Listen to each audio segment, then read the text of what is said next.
I gripped the steering wheel tighter as I pulled into the parking lot of the Britannia Mine Museum, watching the headlight beams sweep across weathered concrete and rusted mining equipment that looked more menacing than educational in the dark.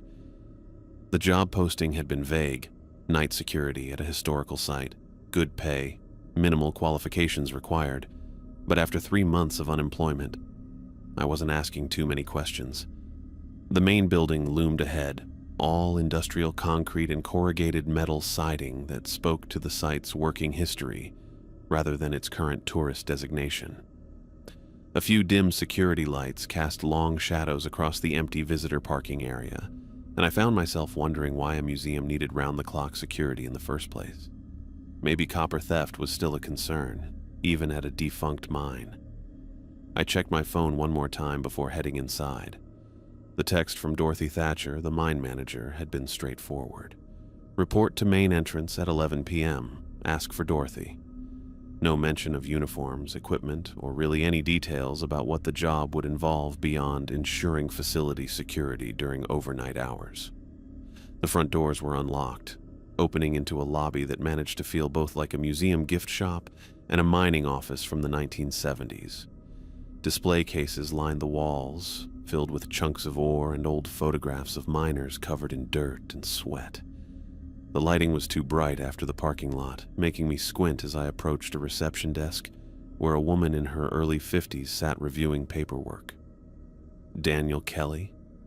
She looked up from her documents, and I caught my first glimpse of Dorothy Thatcher.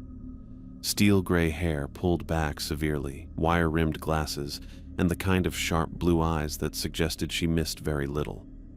Her handshake was firm, professional, but I noticed her glance flick toward a bank of security monitors built into the wall behind her desk. "Welcome to Britannia. I'm Dorothy. We spoke on the phone." She gestured toward a chair, but remained standing herself. "Before we get started, I need to confirm a few things about your background check." I settled into the chair, trying to project competence despite feeling underdressed in my dark jeans and flannel shirt. "Everything came back clean, I assume? No criminal history, no outstanding debts, emergency contact listed as your sister in Boston." She flipped through what I assumed was my personnel file. "You've worked security before, shopping malls, office buildings, a few construction sites, but never anything quite like this." The way she said, "like this," made me pause. Is there something specific I should know about the position? Dorothy's expression didn't change, but I caught her adjusting her glasses, a small gesture that somehow felt significant. "The mine has been closed to active mining since 1974, but the tunnels and equipment require constant monitoring. We've converted the upper levels into educational exhibits, but the deeper sections remain restricted for safety reasons." That made sense, though something about her tone suggested there was more to it. "And the overnight shift involves patrol routes through the accessible areas, equipment checks, monitoring environmental systems." She closed my file and set it aside. "Drake Yarrow, our night supervisor, will handle your training. He's been with us for 7 years and knows the facility better than anyone." Before I could ask more questions, the sound of heavy footsteps echoed from a hallway leading deeper into the building. A man emerged from the shadows, and I immediately understood why Dorothy had described him as the supervisor. Drake Yarrow was built like someone who'd spent decades in hard physical labor: broad shoulders, calloused hands, graying beard that matched his practical work clothes, but his eyes carried a wariness that seemed disproportionate to introducing a new employee. "This is Daniel." Dorothy's introduction was brief, almost perfunctory. "Drake, I'll leave him in your hands for the orientation." Drake nodded, but his attention was already focused on me with an intensity that made me straightforward uncomfortable. "You done security work in mines before?" "No, but I've worked industrial sites, warehouses, construction. This isn't like those." His interruption was sharp, definitive. "Come on. We'll start with the main tunnels." Dorothy returned to her paperwork without another word, and I found myself following Drake toward a service elevator that looked original to the mine's working days. The floor indicator showed levels going down much deeper than I'd expected for a tourist attraction. Few things you need to understand right away, Drake said as the elevator descended. This isn't a job where you improvise or make judgment calls. Everything we do follows specific protocols, and those protocols exist for reasons. The elevator lurched slightly as it reached the first sub-level, and Drake pulled open the gate to reveal a tunnel that stretched beyond the reach of the overhead lighting. The air was cooler here, carrying the mineral smell of old rock and something else I couldn't identify. Main tunnels are marked with reflective tape along the walls. He pointed to strips of silver tape that caught the beam of his heavy-duty flashlight. You stay on these paths. No exceptions, no shortcuts, no exploring. I followed him into the tunnel, noting how our footsteps created different echoes depending on the width of the passage. The walls showed tool marks from decades of mining, and occasionally we passed alcoves that housed old equipment or interpretive displays for the museum tours. First rule, Drake continued, his voice carrying an odd formality: no food or drinks below ground, not even water. You eat before your shift or after, never during. Health and safety regulation? Something like that. He didn't elaborate, leading me around a corner where the tunnel branched in 3 directions. Second rule, stay on the marked paths. I mentioned that already, but it's important enough to repeat. The center tunnel had reflective tape leading into the darkness, while the left and right branches were blocked by yellow caution tape and signs reading, "Authorized personnel only." I assumed these led to unstable areas or contained hazardous materials. Third rule, Drake's voice had gotten quieter, more serious. If you hear a little girl calling for help, ignore it completely. Don't respond, don't investigate, don't acknowledge it in any way. I stopped walking. I'm sorry, what?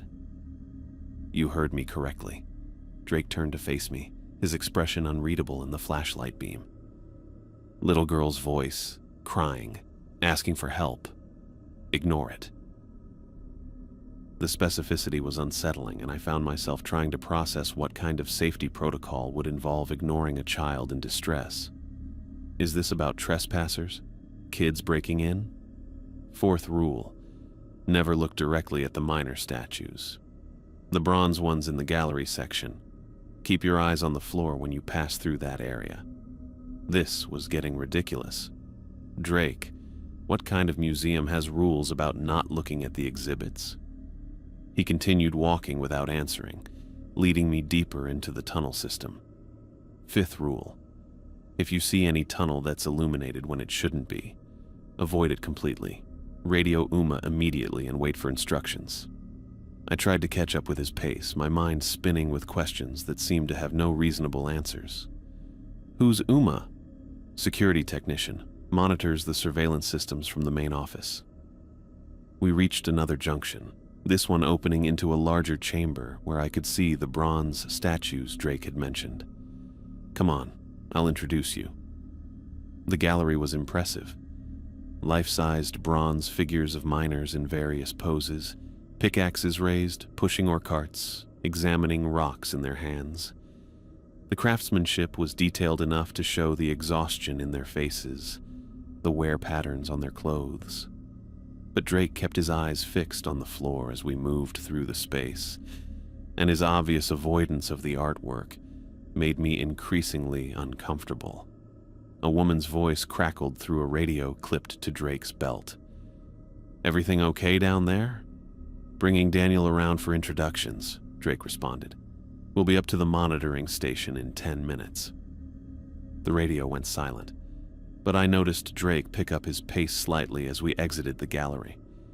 We climbed a set of metal stairs to what had probably been a supervisor's office during the mine's working days, now converted into a high-tech security center with multiple monitors showing different tunnel views. Uma Walker looked up from her desk as we entered, and I immediately noticed the nervous energy in her movements. Mid-20s, dark hair pulled back in a practical braid, wearing layers of clothing that suggested the underground temperatures varied unpredictably. Her desk was covered with technical equipment I didn't recognize, and at least 3 different computer screens displayed what looked like environmental monitoring data. "Daniel, this is Uma. She keeps track of everything that happens down here." Drake's introduction was casual, but I caught Uma's quick glance at specific monitors before she looked at me. "Nice to meet you." Her handshake was brief, and I noticed small scars on her fingers that looked like they came from technical work. "How's the orientation going?" "Interesting rules," I said, trying to keep my tone light. "Very specific." Uma and Drake exchanged a look that lasted just a moment too long. "The mine has some unique safety considerations," Uma said. 30 years of tourism doesn't change the fact that this was an active industrial site for over 60 years.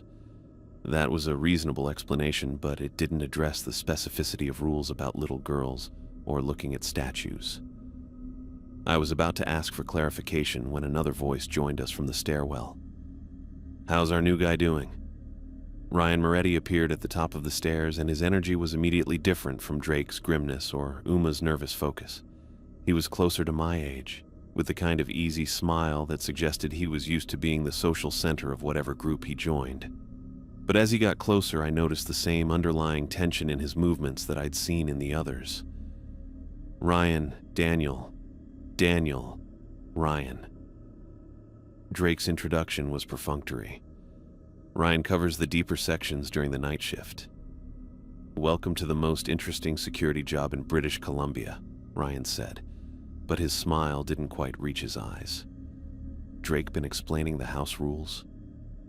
"Some of them," I said, "though I'm hoping someone can tell me why a museum needs protocols about ignoring children's voices." The reaction was immediate and subtle. Uma's fingers paused over her keyboard. Drake's jaw tightened almost imperceptibly, and Ryan's smile became fixed in place. The silence stretched just long enough to feel uncomfortable. "Old mines have interesting acoustics," Ryan finally said. "Sound carries in weird ways, bounces off tunnel walls, creates echoes that can sound like voices. People's imaginations can run wild in places like this."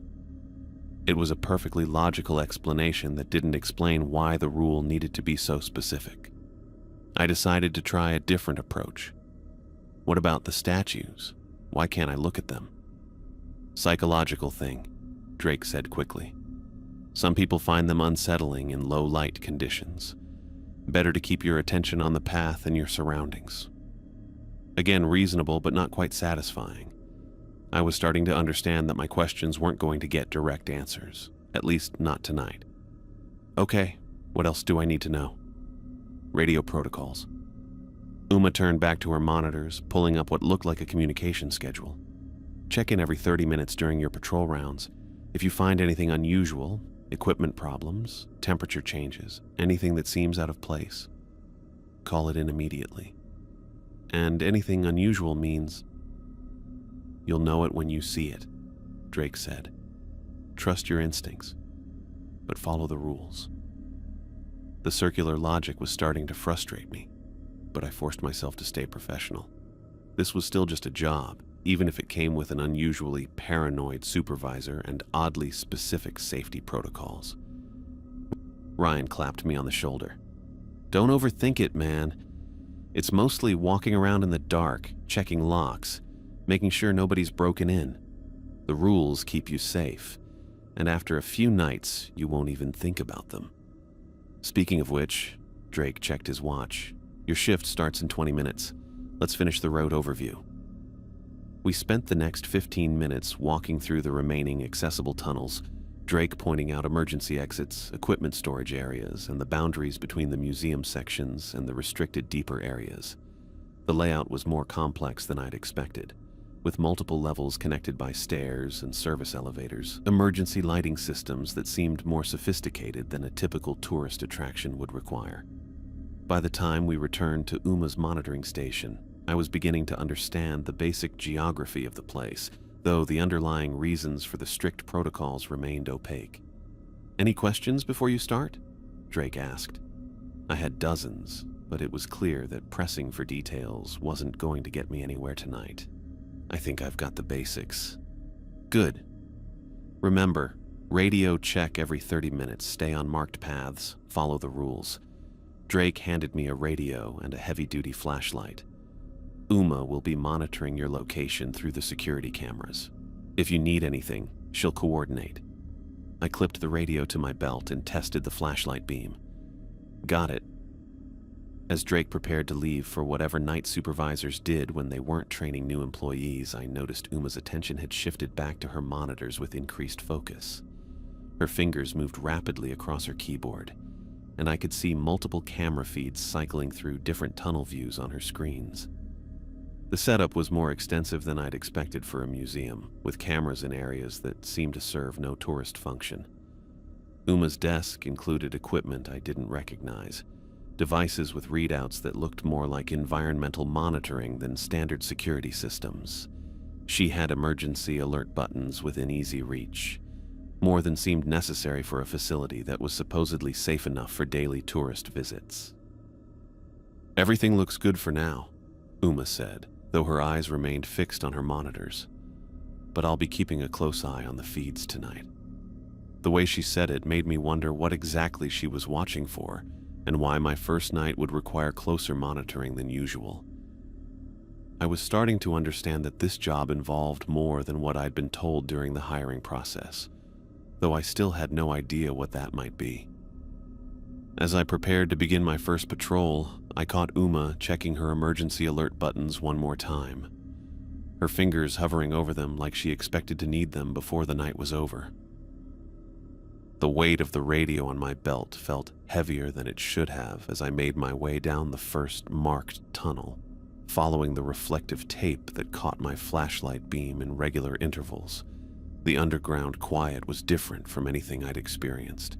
Not just the absence of sound, but something that seemed to absorb noise, making even my footsteps feel muffled and distant. I'd been walking for about 20 minutes when the checkpoint system started making sense. Small numbered plaques mounted on the tunnel walls corresponded to locations on the route map Uma had given me, and I found myself appreciating the methodical nature of the patrol structure. Call in location, confirm status, move to next checkpoint. Simple enough, even if the rules about avoiding certain areas still struck me as excessive. The first hour passed without incident. I reported my position every 30 minutes as instructed, Uma's voice crackling back with brief confirmations that sounded routine.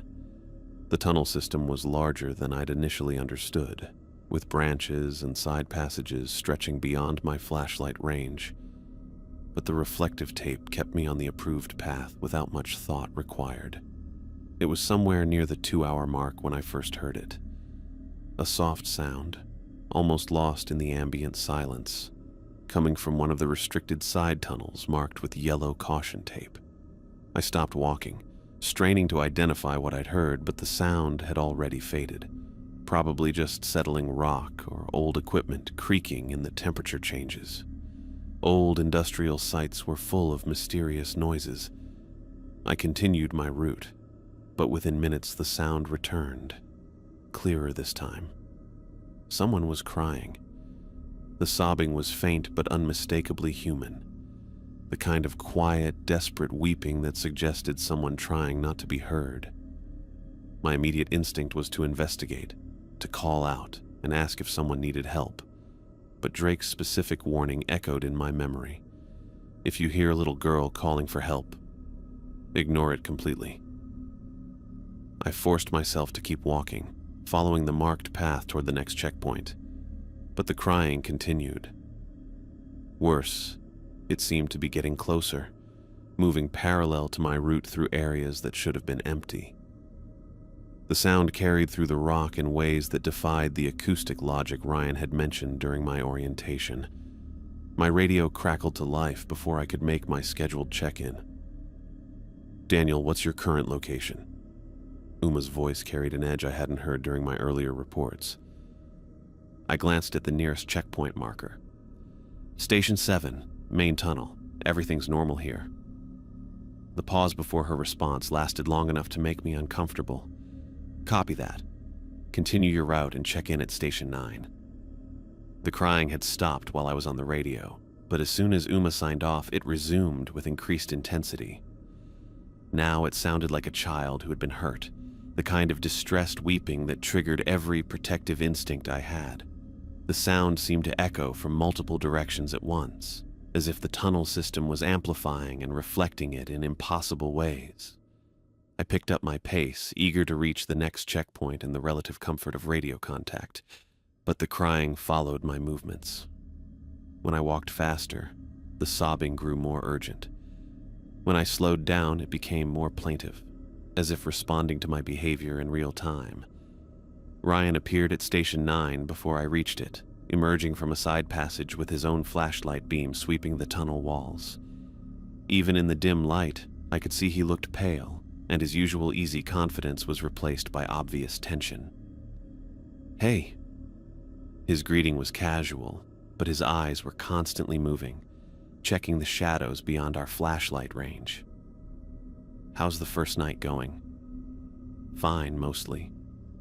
I hesitated, then decided to test the waters, though I've been hearing some unusual sounds.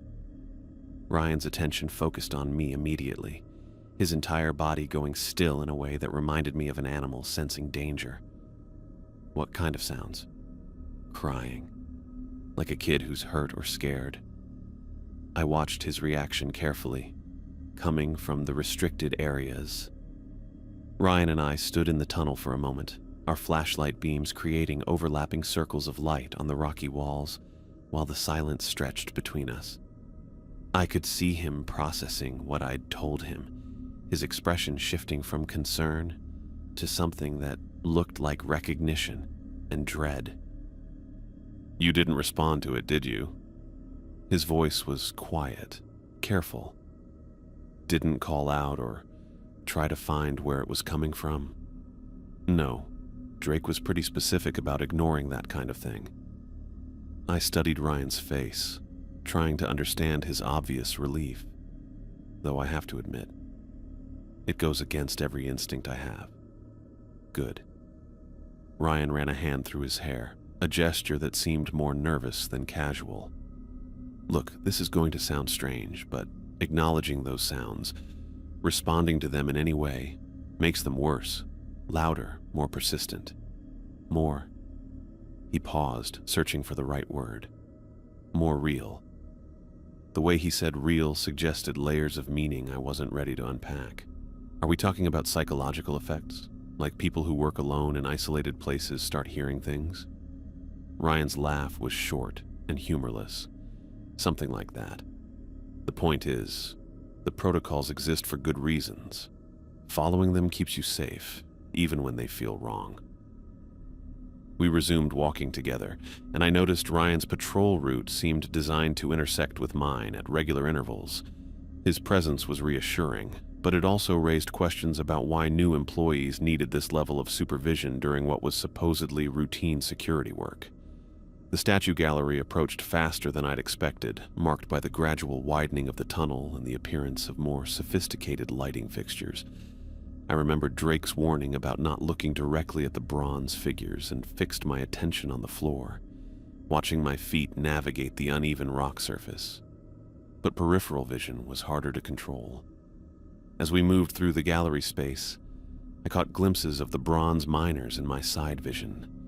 Static figures frozen in various poses of labor, pickaxes raised, ore carts positioned as if caught mid-push. The craftsmanship was remarkable, detailed enough that even in my peripheral awareness, I could make out the exhaustion in their bronze faces, the wear patterns on their clothes, except one of them was wrong. The figure I'd seen during orientation, a miner examining a chunk of ore in his hands, was definitely in a different position. The rock he'd been holding was now at his side, and his head was turned at an angle that hadn't been there 2 hours earlier.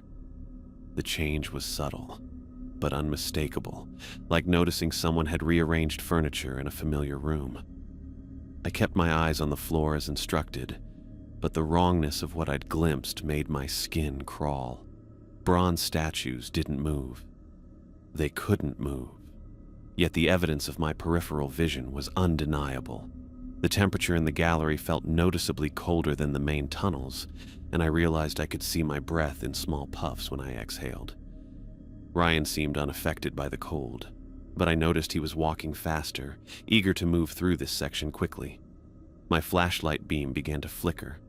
The light didn't fade gradually. It stuttered, like a fluorescent bulb with electrical problems, creating strobing shadows that made the bronze figures seem to shift and move. I tapped the flashlight body, checked the battery compartment, but the flickering continued until we exited the gallery space. "Equipment problems?" Ryan asked, though his tone suggested he already knew the answer. "Fresh batteries. Worked fine until we got to the statues." I tested the beam again, which now held steady. "Weird coincidence." "Yeah." Ryan's response was flat, non-committal. "Coincidence." My radio crackled before I could ask what he meant by that tone. "All personnel, status report." Drake's voice came through clearly, but there was something different about his usual gruff delivery. More frequent than his previous check-ins and with an underlying tension that suggested this wasn't routine communication. "Ryan here, Station 12. All clear." "Daniel, Station 11. No problems to report." Uma's voice joined the conversation. "Monitoring station normal. All systems functioning." But Drake's voice returned almost immediately. "Copy that. Check in again in 15 minutes. 15 minutes was half the normal interval, and I noticed Ryan's expression tighten at the change in protocol. We were approaching the end of my patrol route, the point where I would loop back toward the main entrance, when I spotted something that stopped me completely. A soft glow emanated from the mouth of Tunnel 7, visible from our position at the intersection of the main passage. The light was warm, almost golden, like electrical illumination rather than reflected flashlight beams. According to my route map, that tunnel should have been completely dark. No power lines, no lighting fixtures marked as restricted access. "Ryan?" I pointed toward the anomalous glow. "Is that supposed to be lit?" Ryan followed my gesture and immediately reached for his radio. "Uma, we've got illumination in Tunnel 7. Can you confirm that's supposed to be active?" Uma's response came back within seconds, but her voice carried the same edge I'd heard during her earlier check-in. "Negative. That tunnel should be completely dark. We're showing an electrical anomaly on the monitoring systems." Electrical anomaly was a polite way of saying something was wrong, but I noticed Uma didn't suggest we investigate or try to determine the cause. Instead, her next transmission was clear and direct. "Avoid that area completely until morning maintenance can investigate. Do not approach Tunnel 7 under any circumstances." Ryan nodded to himself as if this was exactly the response he'd expected. "Copy that. We're continuing standard patrol route." As we turned away from the glowing tunnel, I caught Ryan checking his watch and realized our timing had been carefully coordinated. His appearance at Station 9, the route that brought us past the statue gallery together. Even this encounter with the unexplained light. None of it felt accidental. "Does this kind of thing happen often?" I asked as we walked back toward the main entrance. "Define this kind of thing." "Electrical problems, temperature changes, equipment malfunctions, all in one night." Ryan was quiet for several steps, his flashlight beams sweeping methodically across the tunnel walls. "Let's just say your first night has been more eventful than average." The crying had stopped at some point during our walk through the statue gallery, but I realized I'd been unconsciously listening for it to resume. The silence felt different now, not peaceful, but expectant, as if the tunnels were waiting for something to happen. As we reached the service elevator that would take us back to the main level, Ryan turned to face me directly. His expression was serious, more intense than the casual friendliness he'd shown during orientation. "Daniel, I need you to understand something. The rules aren't suggestions, and they're not based on normal safety concerns." He paused, seeming to choose his words carefully. "What you experienced tonight, the sounds, the temperature changes, the statue position, the light in Tunnel 7, that's not equipment failure or psychological stress." The way he said it made clear he meant something specific, something that conventional explanations couldn't cover. I found myself nodding, though I wasn't sure I was ready to accept whatever he was implying. "Then what is it?" "Something you'll need to decide whether you can handle," Ryan said as the elevator arrived. Because if you can't, it's better to know now than after you're already in too deep. My watch showed 3:15 a.m. when the soft crying from earlier began changing into something that made my stomach clench with recognition.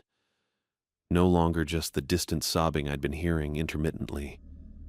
This was a child's voice, clear and desperate, calling out from somewhere in the restricted East Wing. "Hello? Is somebody there? I'm lost and I can't find my way out."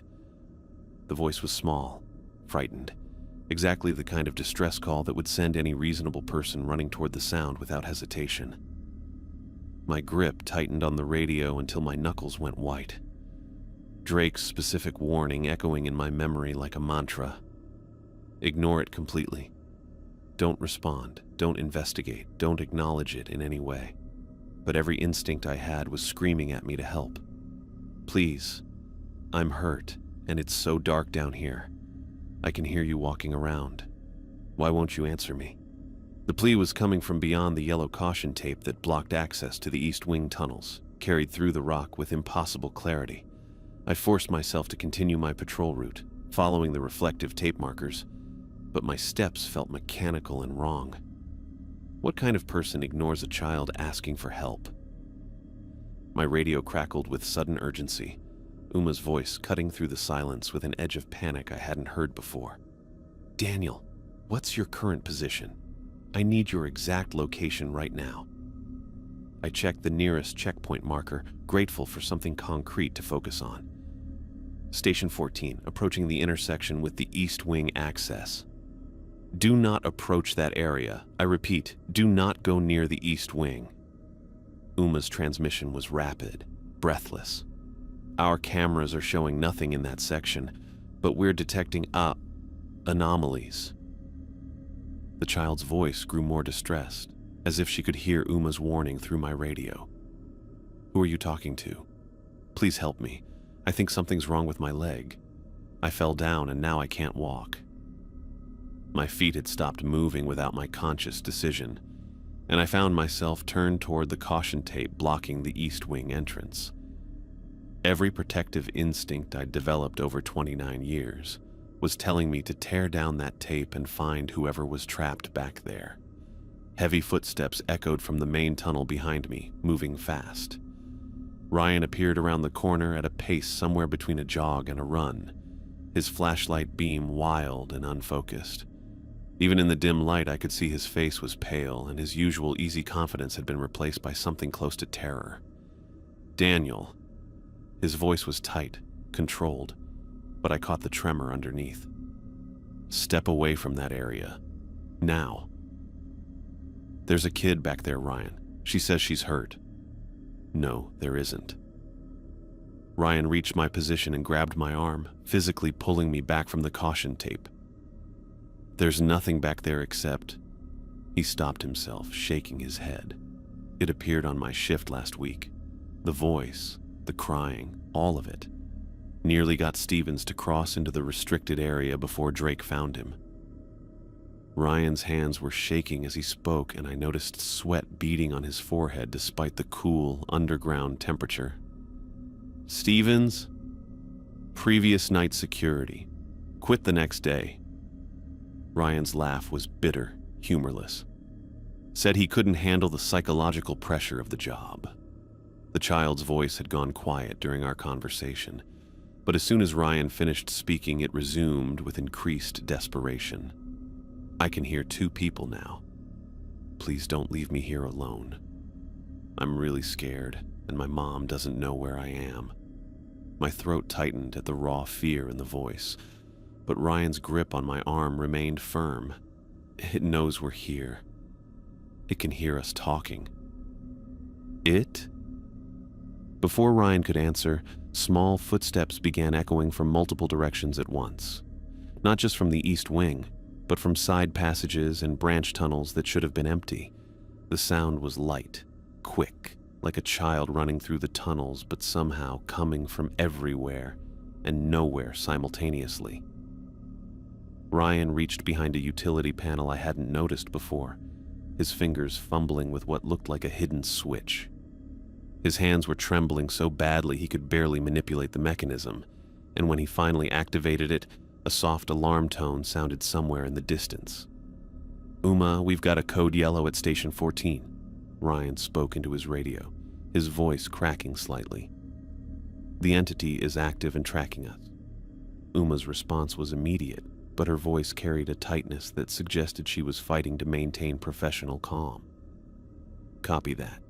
I'm showing movement on cameras that shouldn't be functioning in your area. That's impossible. We cut power to those systems months ago." The footsteps were getting closer, moving with increasing speed through the tunnel system. Whatever was making them seemed to be circling our position, staying just beyond the reach of our flashlight beams, but close enough that the sound was becoming overwhelming. The child's voice returned, but now it carried an angry edge that made my skin crawl. "Why won't you help me? I know you can hear me. Stop ignoring me and come find me right now." Ryan was already moving, pulling me back toward the main tunnel that led to the surface. "We need to get to the safe room. Move. Now." I let him guide me, but kept looking back over my shoulder as the footsteps quickened to a run. The sound wasn't coming from one source anymore. It was multiple sets of feet, running parallel to our route through passages that weren't supposed to exist. "What safe room?" "Emergency shelter near the main entrance. Reinforced door, separate communication system." Ryan's pace was increasing with each step. "Designed for situations like this." Drake appeared at the junction ahead of us before we reached it, emerging from a side tunnel with his own flashlight beam sweeping frantically across the walls. His usual gruff demeanor had been replaced by something I'd never seen from him before. Genuine, unfiltered fear. "How bad?" Drake's question was directed at Ryan, but his eyes kept darting to the shadows behind us. "Worse than last week. It's following us. And Uma says the dead cameras are showing movement." Drake's face went pale in the flashlight beam. "That's new. The electronics have never responded to it before." The child's voice erupted from all around us, no longer pleading but furious, inhuman in its intensity. "Stop running from me. I just want to play." The transformation in the voice was so complete, so wrong, that all three of us broke into a run without discussion. The footsteps behind us multiplied into what sounded like dozens of children chasing through the tunnels, their voices joining together in a cacophony of anger and demand that made the rock walls seem to vibrate. The safe room was a heavy metal door set into a reinforced concrete frame, with electronic locks that Drake activated with a key card I hadn't known he carried. We tumbled inside as the sounds outside reached a crescendo of fury, and Drake slammed the door behind us. The space was small but functional. Emergency supplies, a separate radio system, and walls thick enough to muffle the chaos that immediately began assaulting the door from outside. The sounds weren't just knocking or scratching. Something was rattling the reinforced metal with inhuman strength, trying to force its way in. For 20 minutes, the assault continued. Sometimes it sounded like dozens of small fists pounding on the door. Other times it was that transformed voice, no longer remotely human, screaming demands and threats in words that hurt to hear clearly. Ryan sat with his back against the far wall, his hands pressed over his ears, while Drake monitored the emergency radio with grim focus. Then, as suddenly as it had begun, everything went silent. The intercom crackled to life, Uma's voice filtering through the speakers with a quality that suggested she was fighting to keep her composure. "All readings have returned to normal. Environmental sensors are stable, and the compromised cameras have gone dark again." But I could hear the tremor in her voice. The way her words came out just a little too fast, like someone who'd been holding her breath for 20 minutes and was finally allowing herself to speak. Whatever we'd just experienced, it was clear Uma had witnessed it all from her monitoring station, and it had affected her just as much as it had us. Drake keyed his radio. "Confirmed. The activity has stopped. We're going to remain in the safe room for another 10 minutes before resuming any operations." "Copy that." Uma's response was immediate. "I'll continue monitoring from here." In the sudden quiet of the safe room, I found myself staring at Ryan and Drake, trying to process what had just happened. The official explanation about acoustic anomalies and psychological stress seemed laughably inadequate now. Whatever we'd encountered wasn't equipment failure or imagination. It was something that had responded to our presence, followed our movements, and demonstrated capabilities that no conventional explanation could cover. Drake was watching me carefully, his expression unreadable in the emergency lighting. Still think this is just a normal security job? I opened my mouth to answer, then closed it again. Every rational part of my mind wanted to find a logical explanation, but the evidence was overwhelming. The voice, the footsteps, the electronic anomalies, the coordinated nature of the activity, none of it fit any normal pattern. What exactly are we dealing with here? Ryan lifted his head from his hands, his face drawn with exhaustion. Something that's been in these tunnels a lot longer than the museum. Something that's getting stronger. The metal door of the safe room felt cold against my palm as I pushed it open, the tunnel beyond stretching into familiar darkness that no longer seemed quite as empty as it had a few hours ago. My watch showed 4:20 a.m. We'd been locked inside for exactly 63 minutes while whatever had been pursuing us exhausted itself against reinforced steel. Drake emerged first, his flashlight beam sweeping methodically across the walls like he was checking for evidence of the chaos we'd heard from inside our shelter. The tunnel looked exactly the same as before. Rough-hewn rock, reflective tape markers, industrial fixtures. But something felt different about the space itself, like the air had been disturbed by more than just sound. Standard protocol is to complete the patrol route, Drake said, his voice carrying the same gruff professionalism as earlier, though I noticed he kept his radio in his hand rather than clipped to his belt. But you'll have backup for the rest of the shift. Ryan stepped up beside me, close enough that our shoulders almost touched. His usual easy confidence had been replaced by hypervigilance, eyes constantly moving, checking shadows and side passages with obvious anxiety. The 20 minutes in the safe room had given him time to compose himself, but I could see the residual tension in the way he held his shoulders. "You don't have to do this," Ryan said quietly, his words meant for me alone. "First night after what just happened, no one would blame you for calling it quits." The suggestion was reasonable, logical, exactly what any sensible person would consider after being chased by something that defied rational explanation. But walking away now would mean never understanding what I'd experienced, never knowing whether I'd imagined the impossible or witnessed something genuinely beyond normal reality. "I need to finish the route." Drake nodded like he'd expected that answer. "Stay together. No splitting up, no shortcuts, no deviations from marked paths. If anything feels wrong, anything at all, head straight for the surface." We started walking, Ryan matching my pace step for step while Drake took point about 20 feet ahead. The tunnel system felt different now that I knew what might be lurking in the restricted areas. Every shadow seemed deeper, every sound more significant. My flashlight beam moved in constant sweeps across the walls, checking for anything that shouldn't be there. The statue gallery approached faster than I'd expected, marked by the gradual widening of the tunnel and the appearance of more sophisticated lighting fixtures.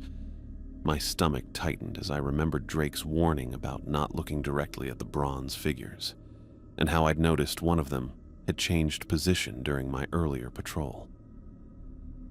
"Eyes on the floor," Ryan murmured beside me, his own attention fixed downward. "Just get through this section and we're almost done." I focused on the uneven rock surface beneath my feet, watching my boots navigate around small debris and mineral deposits. The bronze miners stood in my peripheral vision like silent sentinels, frozen in their eternal labor, but I refused to look at them directly.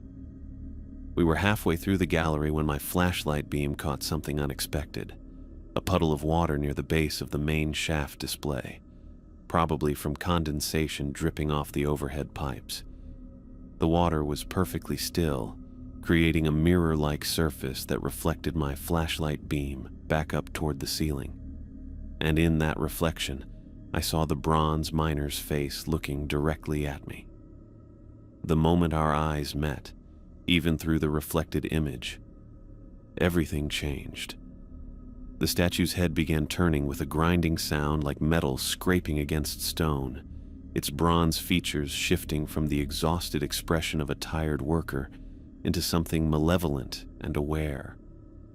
The transformation was subtle but unmistakable, lines of weariness reshaping themselves into cruel intent. "Daniel, look away!" Ryan's scream echoed through the gallery as he grabbed my arm, trying to pull me backward. "Don't look at it directly."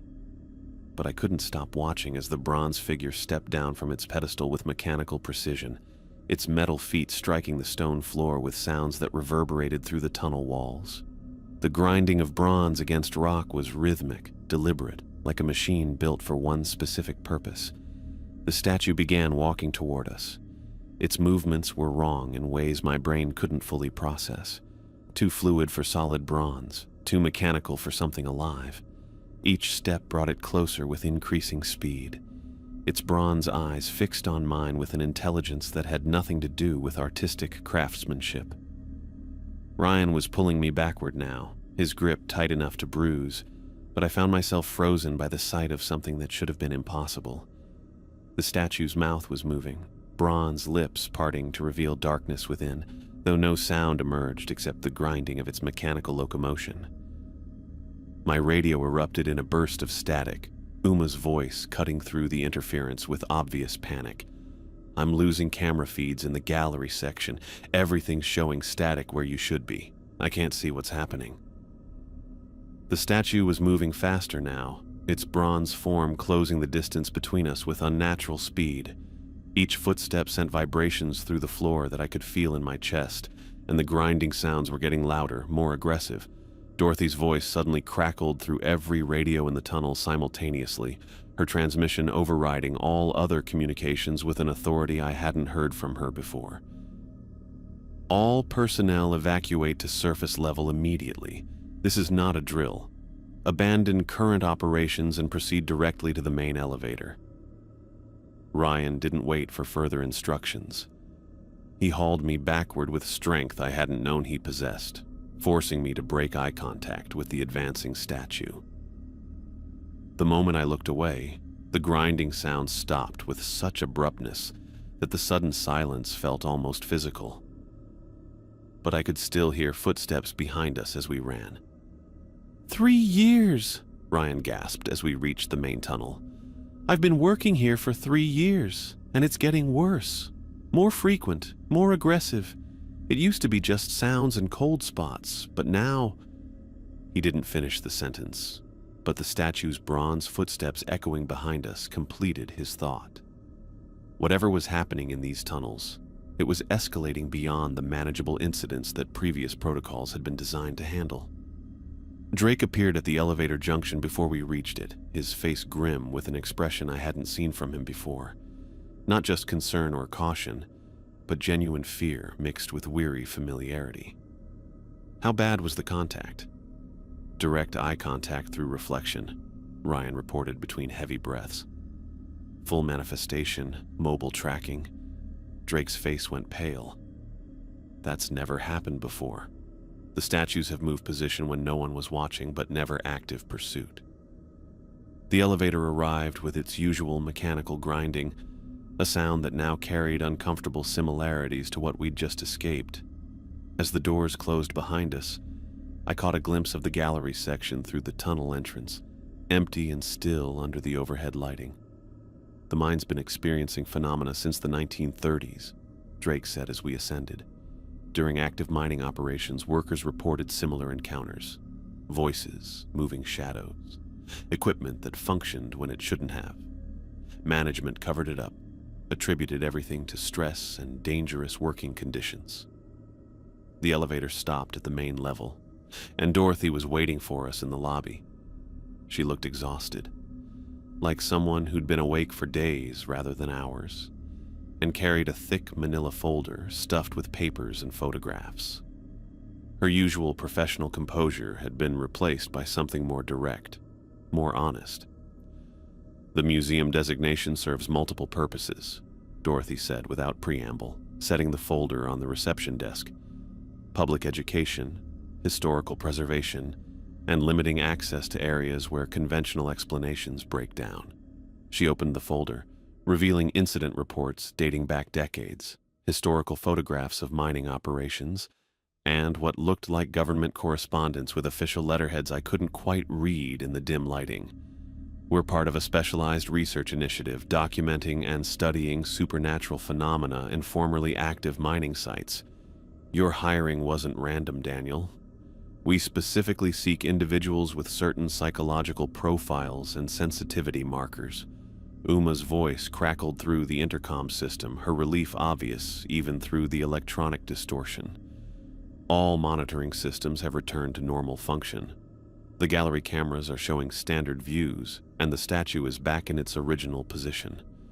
But Drake was already moving toward a utility closet, returning with a heavy-duty flashlight that he handed to Ryan. Check the floor around the pedestal. Document everything. Ryan descended alone while the rest of us waited in the lobby, the minutes stretching with uncomfortable tension. When he returned, his expression confirmed what we all suspected. Scratches in the stone floor, Ryan reported. Deep gouges leading from the pedestal to approximately where we were standing.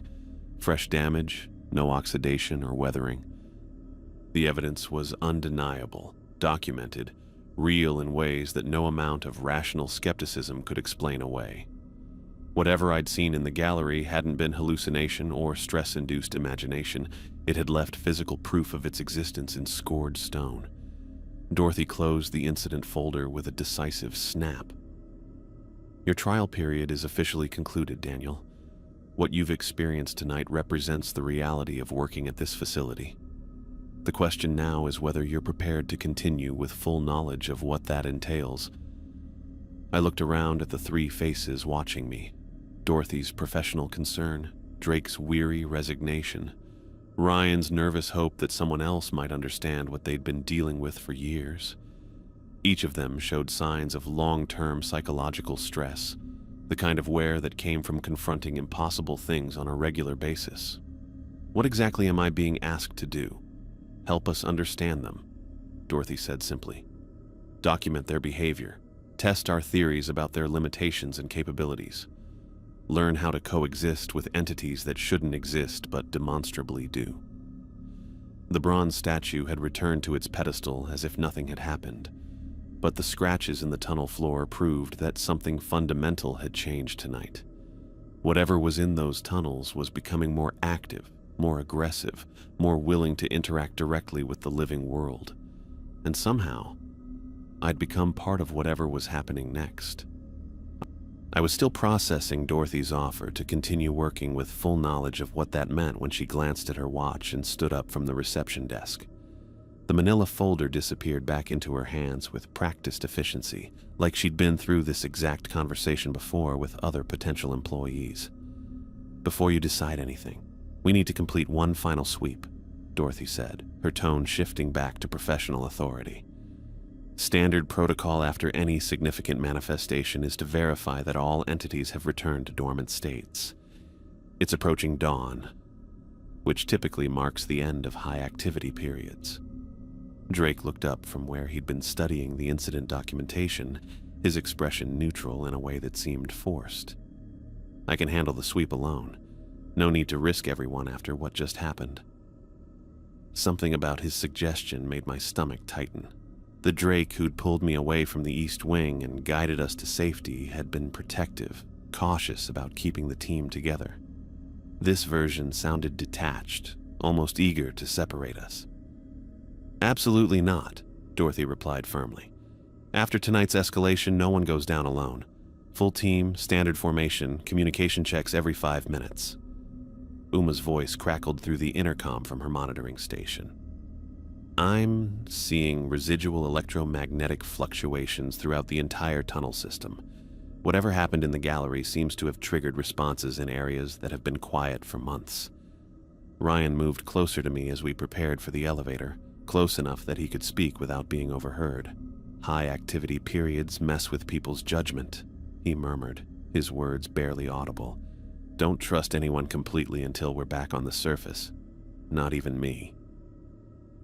The warning sent a chill through me that had nothing to do with the underground temperature. Ryan's eyes were moving constantly, checking faces and body language with the hypervigilance of someone who'd learned not to take anything for granted. The elevator descent felt different this time, heavier somehow, like the air pressure was wrong. Drake stood in the corner, staring at the wall panel with unusual focus. When Dorothy asked him about the sweep route, he responded without looking at her. Deepest accessible first, work our way up. More efficient that way. We always start with upper levels and work down, Ryan said, his voice carrying a questioning edge. That's been protocol for 3 years. Drake turned his head slowly, his expression blank in a way that made the hair on my neck stand up. Protocols can be adjusted based on circumstances. The deep tunnels need immediate verification.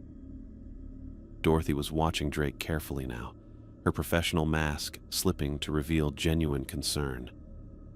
Drake, what's your assessment of current threat levels? Minimal, Drake replied immediately, his voice flat and emotionless. We should split into pairs to cover more ground efficiently. Daniel and I can take the restricted access areas while you handle the standard routes. The suggestion was so obviously wrong, so contrary to everything he'd taught me about safety protocols, that even I could recognize it as dangerous. But Drake delivered it with the same authoritative tone he'd used all night, as if suggesting we violate every rule he'd established made perfect sense. Uma's voice cut through the uncomfortable silence. Drake's biometric readings are showing irregularities. Heart rate, body temperature, neural activity patterns. Everything's been fluctuating for the past hour. Ryan's hand moved to his equipment belt, fingers closing around something I couldn't see clearly. His body language had shifted into a defensive stance, and he was positioned between Drake and the rest of us. Since when? Dorothy asked sharply. Started right after the statue encounter, Uma reported. I thought it was stress response, but the patterns are getting more pronounced. We reached the first sublevel, and Drake moved toward the elevator controls with mechanical precision. Continuing to sublevel 3, deepest accessible tunnel requires immediate inspection. Sublevel 3 was marked on my route map as restricted access, requiring special authorization. I'd never been that deep, and based on Ryan's expression, neither had he recently. The elevator continued down past levels I'd known existed, into sections of the mine that felt older, more primitive. The tunnel at sublevel 3 stretched beyond our flashlight beams, carved from living rock with tools that predated modern mining equipment. The air smelled different here, mineral-rich and stagnant, like spaces that hadn't been disturbed for decades. Our footsteps echoed with a hollowness that suggested vast, empty chambers beyond the tunnel walls. Drake walked ahead of the group with unwavering purpose, his usual cautious, sweeping movements replaced by direct, mechanical progress. He wasn't checking for hazards or monitoring our formation, just moving deeper into the mine with single-minded determination. Drake, Dorothy called out, her voice carrying clear authority. Maintain group formation. No one advances beyond communication range. He either didn't hear her or chose to ignore the instruction. Drake rounded a sharp corner where the tunnel branched into multiple passages, disappearing from sight without waiting for the rest of us to catch up.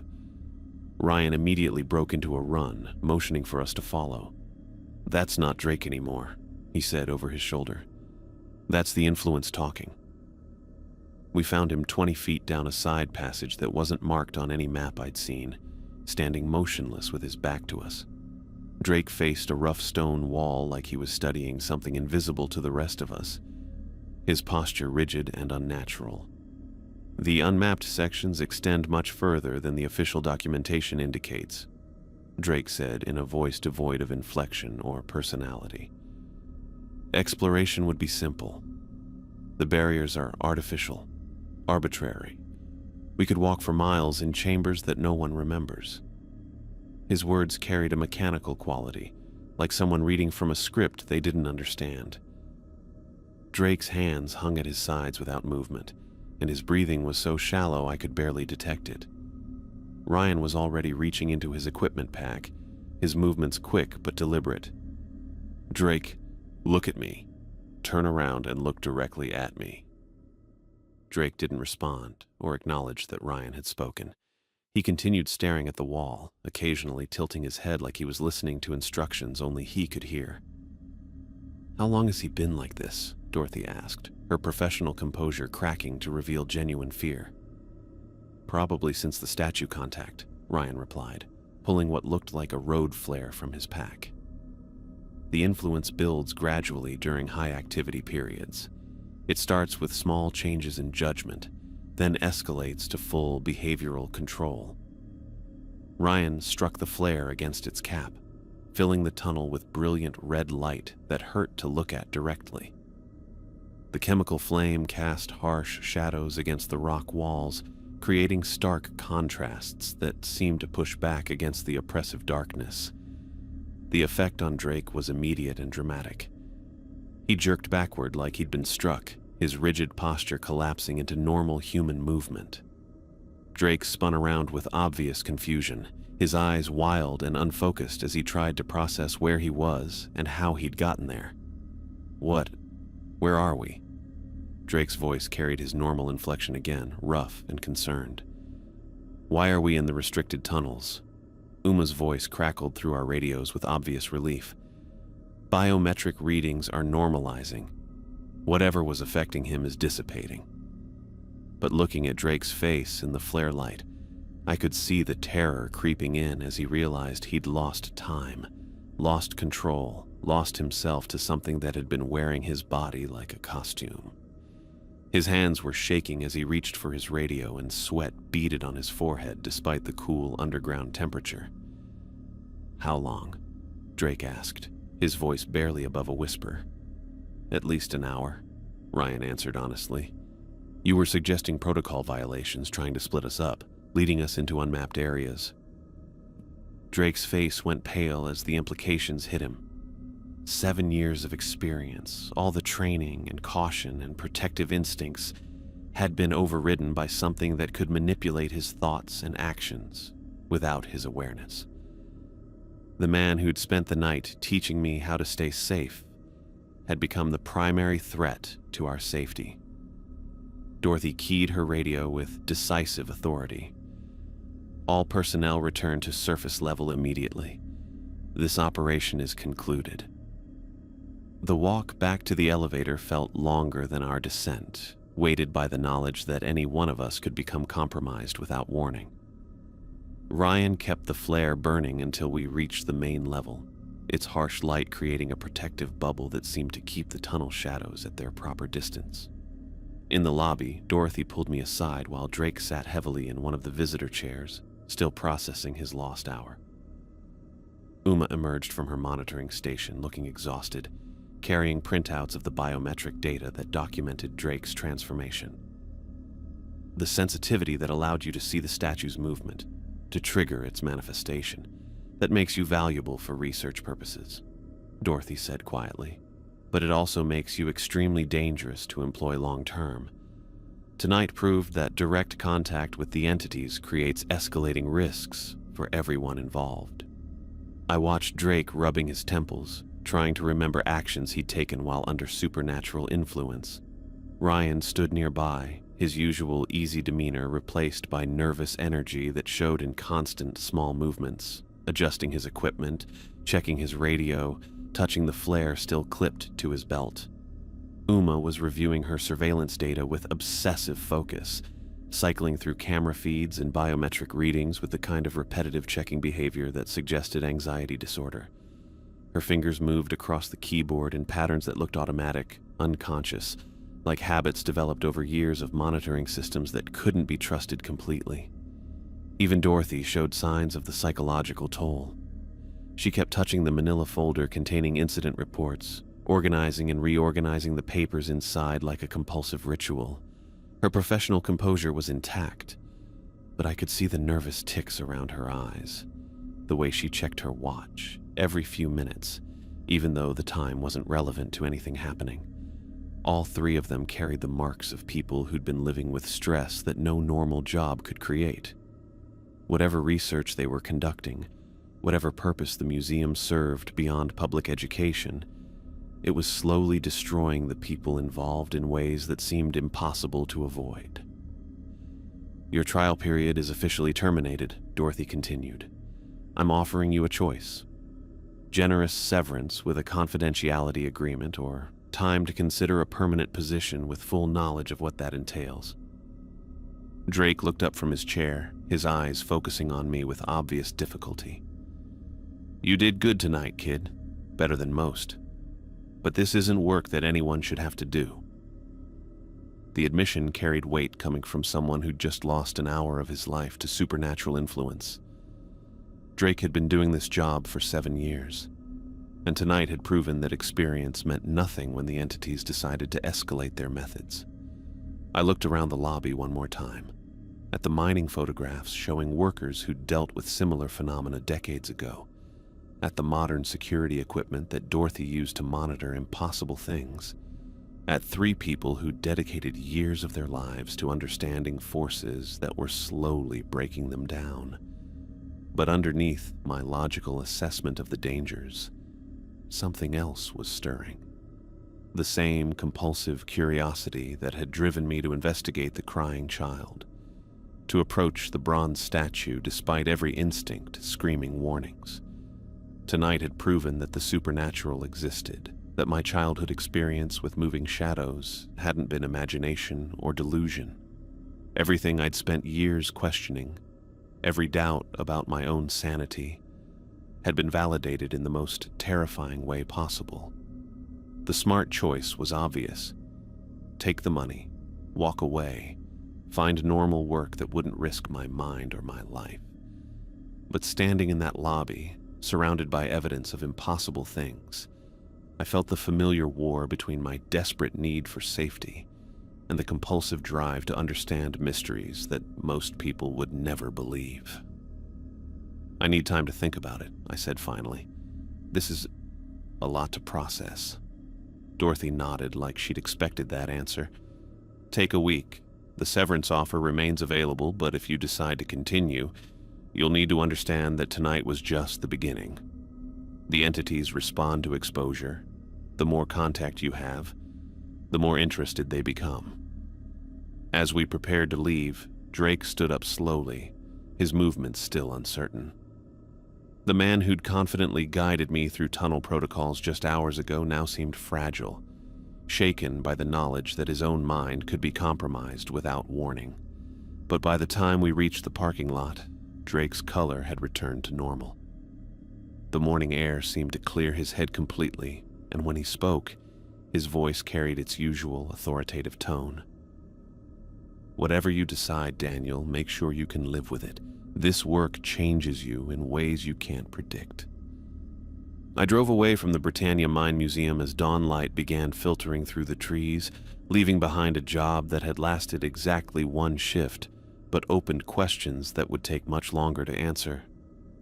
In my rearview mirror, I watched Dorothy, Uma, Ryan, and Drake standing together in the parking lot, 4 people bound by shared knowledge of things that shouldn't exist, supporting each other through psychological damage that no amount of money could justify. The smart choice was to take the severance and find normal employment. But as I drove through the morning light, I couldn't stop thinking about the bronze statue's movement, about Drake's mechanical voice describing unmapped chambers, about the validation that everything I'd experienced as a child had been real. Some discoveries carried costs that exceeded their value. Some truths were dangerous enough to destroy the people who sought them. But some questions, once opened, became impossible to ignore. I had a week to decide whether my need for answers was worth the price of my sanity. The severance check would cover my expenses either way, giving me time to choose between safety and the kind of truth that most people were lucky enough never to encounter. I never called Dorothy that week to accept the severance package. The questions were too loud, the validation too important, and the compulsive curiosity too strong to ignore. Some truths were worth the isolation they brought, even when that isolation might be the only thing that kept you sane.